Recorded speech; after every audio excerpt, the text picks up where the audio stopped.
कि विपक्ष के जो दल होते हैं बीजेपी के खिलाफ उनके ऊपर ईडी के द्वारा कंजा कसा जाता है, लेकिन इस बार लोजपा रामविलास के संसदीय बोर्ड के अध्यक्ष उल्लास पांडे जी के यहाँ पे भी इस तरीके की छापेमारी दी गई, तो कहीं ना कहीं एक दबाने का प्रयास तो नहीं है कहीं? उनको चाहे बिहार की सरकार हो चाहे केंद्र की सरकार हो, उनको बख्शने नहीं जा रहे। लोजपा रामविलास के सारे कार्यकर्ता ये नारा लगाते हैं कि बिहार का मुख्यमंत्री कैसा हो, चिराग पासवान जैसा हो, लेकिन चिराग पासवान ने नए साल में आते ही सबसे पहले ये कहा कि नीतीश कुमार के नेतृत्व में चुनाव लड़ा जाएगा, उन्हीं के चेहरे पर चुनाव लड़ा जाएगा। कि हमारी पार्टी के राष्ट्रीय अध्यक्ष केंद्रीय मंत्री आदरणीय चिराग पासवान जी भी मुख्यमंत्री हो। हाजीपुर के लिए क्या कुछ स्पेशल कुछ योजना आप लोगों ने बनाई है, क्या देना चाहते हैं आप? लेकिन हाजीपुर के विधायक का एक बयान काफी वायरल हो रहा है।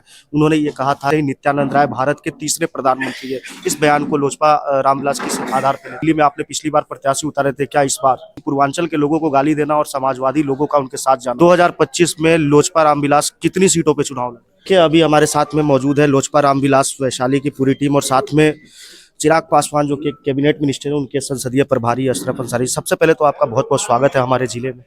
भाई अभी सबसे पहले तो हम आपका स्वागत कर दें अपनी पार्टी की तरफ से। अभी आप केंद्रीय विद्यालय की बात कर रहे थे, इसको लेकर के लोजपा रामविलास काफी दिनों से संघर्ष कर रही है, अंततः सफलता मिलती गई कि एडमिशन को लेकर के और भी कई तरीके के कयास लगा दे, उसमें क्या भूमिका रहेगी पार्टी? पूरी तरह से देखिए, सबसे बड़ी बात है कि हमारी पार्टी के श्रद्धेय परम श्रद्धेय रामविलास पासवान जी जो हमारी पार्टी के संस्थापक थे, उनका ये कुछ अधूरा सपना है जिसको हमारी पार्टी के राष्ट्रीय अध्यक्ष केंद्रीय मंत्री आदरणीय चिराग पासवान जी पूरा करने में तत्पर हैं।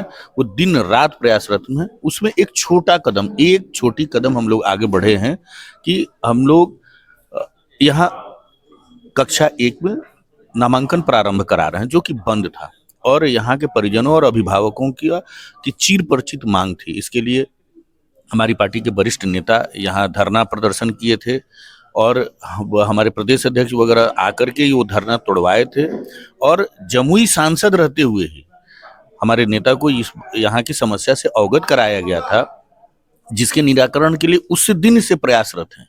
जब यहाँ आए तो और गंभीरता के साथ उस समस्या के निराकरण के लिए दिन रात लगे, जिसका ये आप सफलता की एक सीढ़ी आप देख रहे हैं।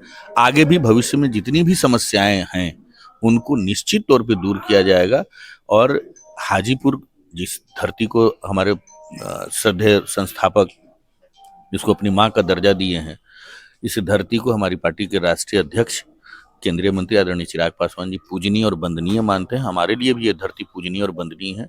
यहाँ बच्चों के भविष्य की चिंता उनको भी है। उसमें एक कदम हम लोग आगे बढ़े हैं, अभी और कुछ कदम चलना है।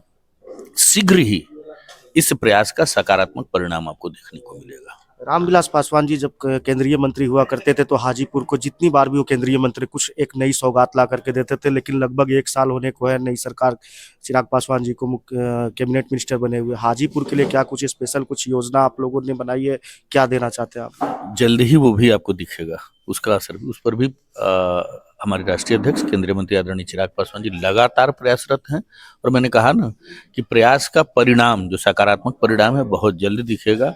और हमने पहले ही कहा कि परम श्रद्धेय रामविलास पासवान जी के कुछ अधूरे सपने हैं। उन्होंने हाजीपुर को बहुत कुछ दिया है, लेकिन कुछ जो अधूरे उनके सपने रह गए थे उसको राष्ट्रीय अध्यक्ष आदरणीय चिराग पासवान जी तत्परता से पूरा करने में लगे हुए हैं और उसके सकारात्मक परिणाम आपको शीघ्र दिखेंगे।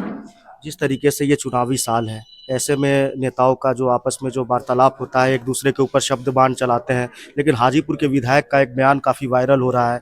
उन्होंने ये कहा था कि जिस तरीके से नरेंद्र मोदी भारत के पहले प्रधानमंत्री है, अमित शाह दूसरे प्रधानमंत्री है, ठीक वैसे ही नित्यानंद राय भारत के तीसरे प्रधानमंत्री है। इस बयान को लोजपा रामविलास किस आधार पर लेते हैं? देखिए, किसने क्या बयान दिया हमने वो नहीं सुना है और उस पर मैं कोई टिप्पणी नहीं कर सकता हूँ। देश का संविधान आपको भी पता है और हमको भी पता है और देश के लोकप्रिय प्रधानमंत्री आदरणीय नरेंद्र मोदी जी हैं, उसके बाद बाकी जितने भी लोग हैं उनके सहयोगी हैं।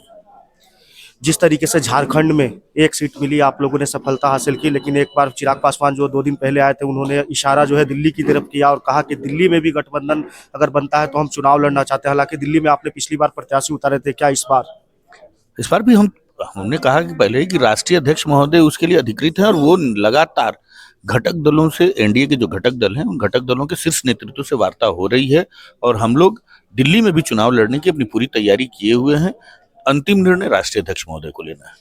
अरविंद केजरीवाल दिल्ली विधानसभा चुनाव में पूर्वांचल और बिहारी वोटर्स के लिए उन्होंने कहा काफी अभद्र टिप्पणी की, लेकिन ऐसे में समाजवादी पार्टी के मुखिया अखिलेश यादव ने उनका समर्थन किया और इंडिया गठबंधन की जो बात हो रही थी वो लगभग विपरी विपरी सी नजर आ रही है। लेकिन पूर्वांचल के लोगों को गाली देना और समाजवादी लोगों का उनके साथ जाना, ये इस यही उनका दोहरा चरित्र है।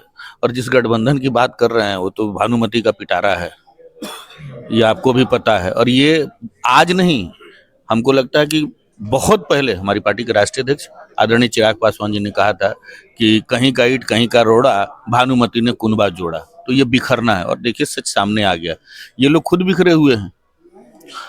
और केजरीवाल साहब का दोहरा चरित्र तो आपके सामने है, हमको कहने की क्या आवश्यकता है। इनको बिहारियों का और पूर्वांचलियों का वोट भी चाहिए और उनको गाली भी देंगे, तो ये अब बर्दाश्त करने वाले लोग नहीं है।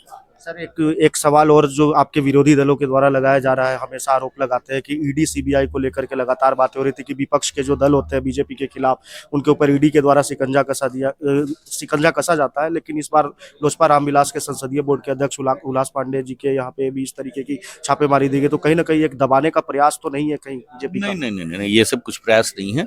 देखिए ये जांच एजेंसियां हैं और जांच एजेंसियां अपना काम करती हैं और जांच एजेंसियों को स्वतंत्रता है, उनको निष्पक्षता से अपना काम करना है। और हमारे राष्ट्रीय अध्यक्ष आदरणीय चिराग पासवान जी ने एक बार नहीं 100 बार कहा है कि भाई जो निर्दोष है उनको डरने की कोई आवश्यकता नहीं है, और जो दोषी हैं उनको चाहे बिहार की सरकार हो चाहे केंद्र की सरकार हो, उनको बख्शने नहीं जा रही है। 2025 में लोजपा रामविलास कितनी सीटों पे चुनाव लड़े? ये अंतिम निर्णय पार्टी के राष्ट्रीय अध्यक्ष केंद्रीय मंत्री आदरणीय चिराग पासवान जी को लेना है। पार्टी पूरे बिहार में सभी सीटों पे मुस्तैदी से अपना संगठन खड़ा किए हुई है और पूरे बिहार की अस्मिता की लड़ाई पहले दिन से लड़ रही है। शीर्ष नेतृत्व तय करेगा, केंद्रीय नेतृत्व जो भी निर्णय लेगा वो राष्ट्रीय अध्यक्ष को सौंपेगा और राष्ट्रीय अध्यक्ष महोदय को अंतिम निर्णय लेना है। जितने सीट पर लड़ने का वो निर्णय लेंगे, पूरी पार्टी चट्टानी एकता के साथ उनके साथ खड़ी है। लोजपा रामविलास के सारे कार्यकर्ता ये नारा लगाते हैं कि बिहार का मुख्यमंत्री कैसा हो, चिराग पासवान जैसा हो, लेकिन चिराग पासवान ने नए साल में आते ही सबसे पहले ये कहा कि नीतीश कुमार के नेतृत्व में चुनाव लड़ा जाएगा, उन्हीं के चेहरे पे चुनाव लड़ा जाएगा। भाई पार्टी का कार्यकर्ता, उनकी भावनाओं को हम भी आदर करते हैं, हम भी कार्यकर्ता हैं, तो हम तो चाहेंगे कि हमारी पार्टी के राष्ट्रीय अध्यक्ष केंद्रीय मंत्री आदरणीय चिराग पासवान जी भी मुख्यमंत्री हो, प्रधानमंत्री हो, कौन कार्यकर्ता नहीं चाहेगा। लेकिन राष्ट्रीय अध्यक्ष महोदय ने स्पष्ट रूप से कहा कि 2025 का चुनाव हम आदरणीय नीतीश कुमार जी के नेतृत्व में लड़ेंगे। गठबंधन अगर यही रहता है तो 2025 में कितनी सीटें, 243 में से कितनी सीटें जीतने का लक्ष्य रखा है? टारगेट फिक्स है 220 का। उपचुनाव में जनता जो मालिक है उसने बता दिया है कि निर्णय क्या होगा, उसी निर्णय को आधार लगा लीजिए, आप खुद देख लीजिए। पूरी तरीके से तैयार है निश्चित तौर पे।